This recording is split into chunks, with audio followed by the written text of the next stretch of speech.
impressed by one disciple of Srila Prabhupada named Vaisheshikadas, who is inspiring so many people to distribute books.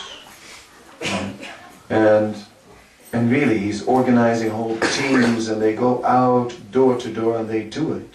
Right? And it's quite amazing. And you can look on www.distributebooks.com. Once again, www.distributebooks.com. And you can look, and there are some videos as well, and all kinds of interesting things and tricks that you never thought that were possible. www.distributebooks.com. Thank you. The commercials. But all spiritual. All spiritual. So, yes. Bhaktaram yagitapasam sarvaloka maheshwaram suridam sarvabhutanam yatvanam santam vichite. All sacrifices are made for Krishna. Why? Because Krishna is the proprietor of everything. One man met Srila Prabhupada in Mayapur. He was very wealthy, and Prabhupada said, "So, what is your business?" The man said, "Oh, we manufacture glass." Prabhupada said, "Oh, how do you manufacture glass?" He said, "Oh, it's made from silicium." Prabhupada said, "Well, how do you get that?"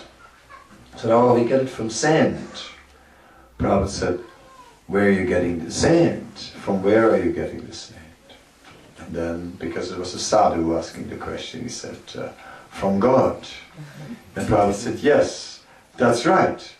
So, you are taking something that belongs to someone, and then you are changing it a little bit, and then you're selling it in the market. What do you call that?" Pakachor. Pakachor.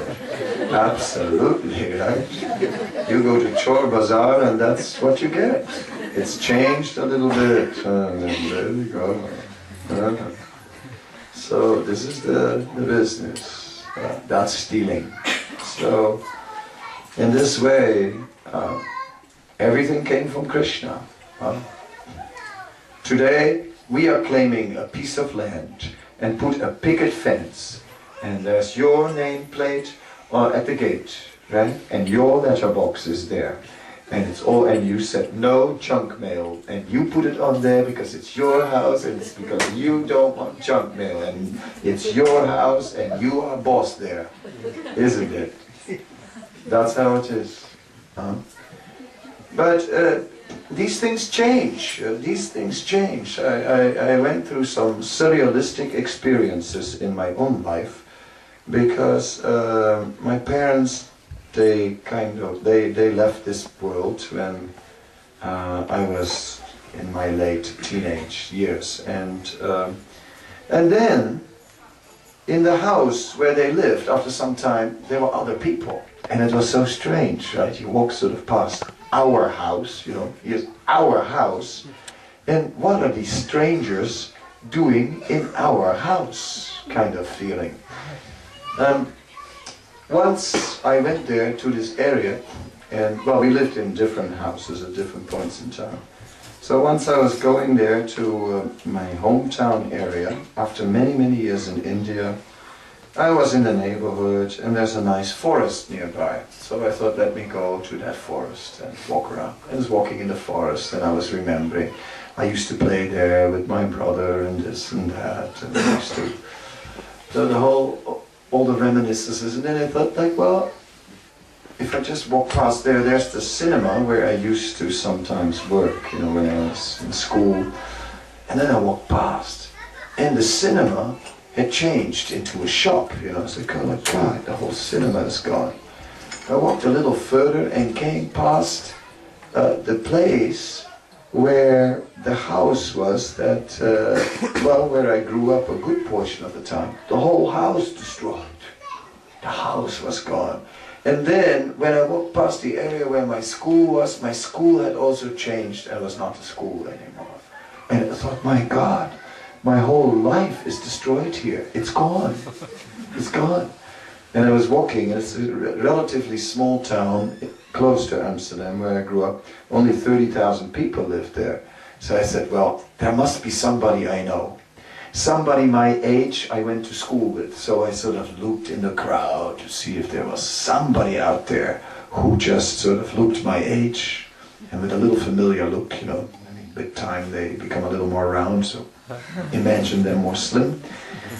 But nobody.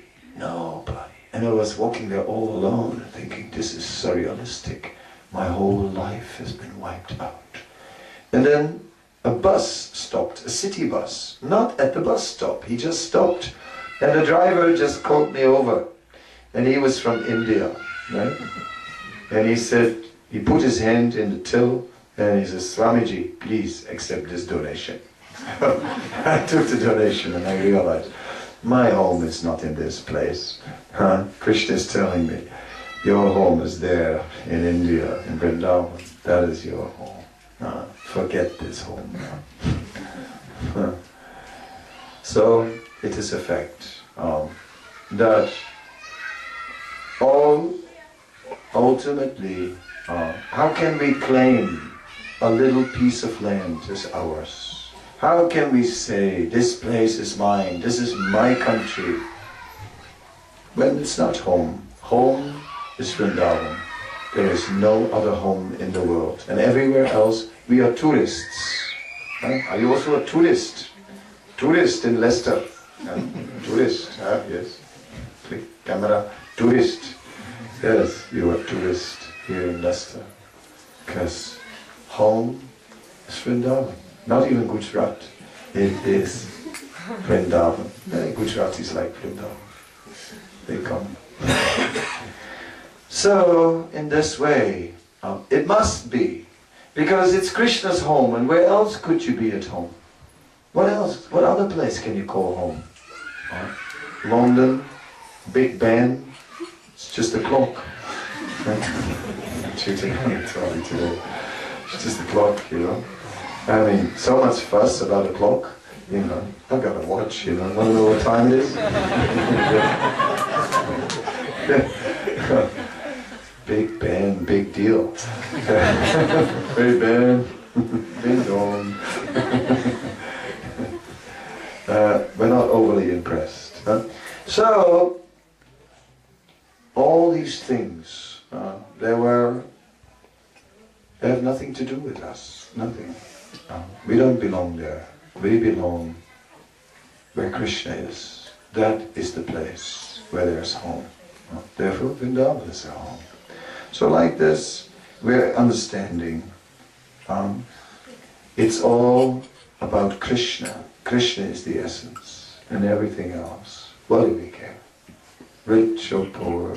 Oh, it's so beautiful. Oh, it's so beautiful. Yeah, I also, there was a time when I had lived in the temple for a number of years, and I found it difficult because not everyone was always friendly, and at one point I took a vacation for a little while from the temple. And I was in the south of France, and I didn't know what to do. What do you do when you take a vacation from the temple? I didn't know. I was bored like anything, so I thought, tomorrow I will climb the mountain. And I climbed the mountain, 6 hours to get to the top. I was at the top. You can't believe the view, beautiful view, absolutely gorgeous view. And then, so what? So what? A beautiful material view. So what? It's not going to make you happy. Yeah. Even if it's the most beautiful view in the world. For 5 minutes, wow. And then, anyway, did I climb for 6 hours for that? A lot of work, just for that. So all material goals are just bleak and give us just a flash of satisfaction. But Krishna,